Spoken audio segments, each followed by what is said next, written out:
आज हम मुकद्दस लूका की अंजील उसका 18वां बाब और उसकी आयत 35 ता 39 पर ध्यान ज्ञान करेंगे। और आज हम दुआ के लिए एक नमूना इसके बारे में सुनेंगे।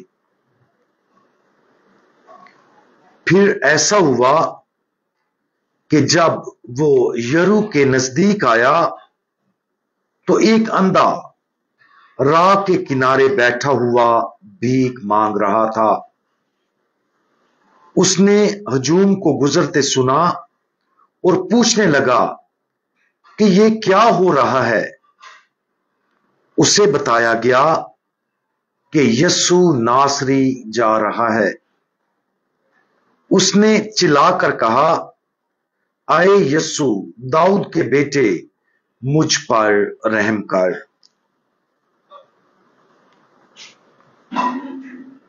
मुकद्दस मरकस की अंजील में तिमाई के बेटे बरतमाई नामी इस नाबीना शख्स की शिफायाबी की यह खूबसूरत कहानी हमारे लिए एक नमूना पेश करती है कि हमें किस तरह खुदावंद यीशु मसीह के पास दुआ के लिए आना चाहिए।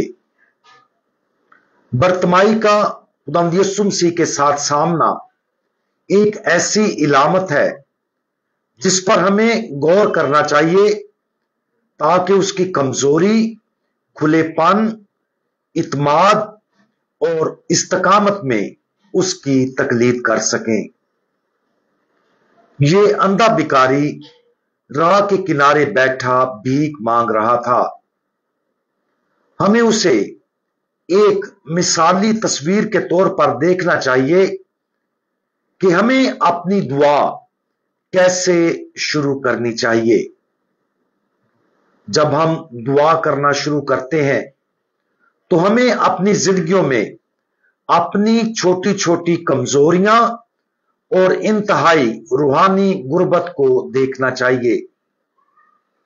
हम खुदा बाप के पास बगैर किसी चीज के उसे देखने से कासिर और एक बकारी के तौर पर आते हैं जो अपनी रूहानी जरूरियात को खुद से पूरा करने से कासिर हैं।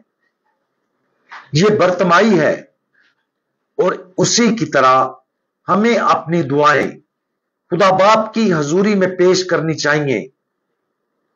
बाजुकात हम इस गलत फहमी में मुब्तला हो जाते हैं कि हमारी दुआओं में इतनी परहेजगारी और हमारी दुआएं इतनी आला हैं कि खुदा उन दुआओं से बहुत मुतासर होगा।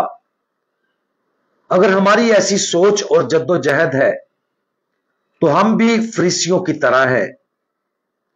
ये अंधा आदमी मिसाली है, लिहाजा जब हम अपनी दुआ शुरू करें तो हम भी उस अंधे बेकारी की तरह खुदावंद के पास रूहानी तौर पर गरीब और मोहताज फकीर बनकर आए। आजिज़ी की इस हालत में, जैसा कि आज की अंजील मुकद्दस में हुआ है, हम यकीन कर सकते हैं कि यस्सु नासरी गुजर रहा है। लिहाजा जब हम अपनी आजिज़ी और जरूरतमंद हालत में बैठें तो खुदावंद यीशु का इंतजार करें और खुदावंद यीशु मसीह के पास से गुजरने पर तवज्जो दें। उसकी नरम आवाज, उसके पुरस्कून इल्हाम, उसकी पुरस्कून और गैर वाज़े मौजूदगी का इंतजार करें। अगर हम अपने आप को इस तरह आजिज कर सकते हैं और फिर महसूस कर सकते हैं कि हमारे खुदावंद की इलाही मौजूदगी किसी तरह हमें छू रही है, तो फिर अपने बातन से बरतमाई की तरह पुकारें, यस्सु दाऊद के बेटे, मुझ पर रहम कर। दुआ में हमारे दिल की गहराइयों से रोने का नतीजा यह होना चाहिए कि खुदावंद यीशु हमारे पास से गुजरे और वो खुद हमारे पास आए। जब यीशु वहां से गुजरता है, वो इंतजार करता है कि हम उसे पुकारेंगे, और वो चाहता है कि हम ऐसा पुख्ता इत्माद और इस्तकामत के साथ करें। गौर करें कि जब ये अंधा फकीर चीख रहा था तो उसके रास्ते में रुकावटें खड़ी की गई थी। लोगों ने उसे झिड़का कि चुप रहे, लेकिन वो और भी ज्यादा जोर से चिल्लाया। इसी तरह हमारे साथ भी जब हमारी दुआ में रुकावटें आती हैं, मसलन खलफशार, आजमाइश, तसल्ली की कमी या हमारी दुआओं में कोई और चैलेंज, तो हमें इन रुकावटों को उन रुकावटों के तौर पर देखना चाहिए जिन पर काबू पाना बहुत जरूरी है। ऐसा करने से खुदावंद यीशु मसीह के साथ हमारा इत्तेहाद मजीद गहरा हो जाएगा और वो उस ज़ाहिरी रुकावट को बरकत के मंबा में बदल देगा। आज एक गहरी दुआया जिंदगी के इन 4 पहलुओं पर गौर करें जो उस अंधे बकारी की गवाही के जरिए हमारे सामने पेश किए गए हैं। सबसे पहले अपनी कमजोरियों और गुर्बत पर गौर करें। जब हम दुआ में खुदा की तरफ रजू करते हैं। दूसरा, खुदा के पास से गुजरते वक्त उसकी मौजूदगी पर ध्यान दें कि वो हमारे इस इंतजार में है कि हम उसे पुकारेंगे। तीसरा, उससे फरियाद करें और उसके करीब आने की इल्तिजा करें।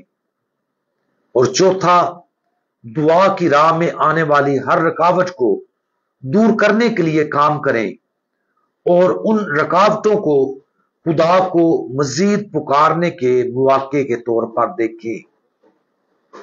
हम दुआ मांगें।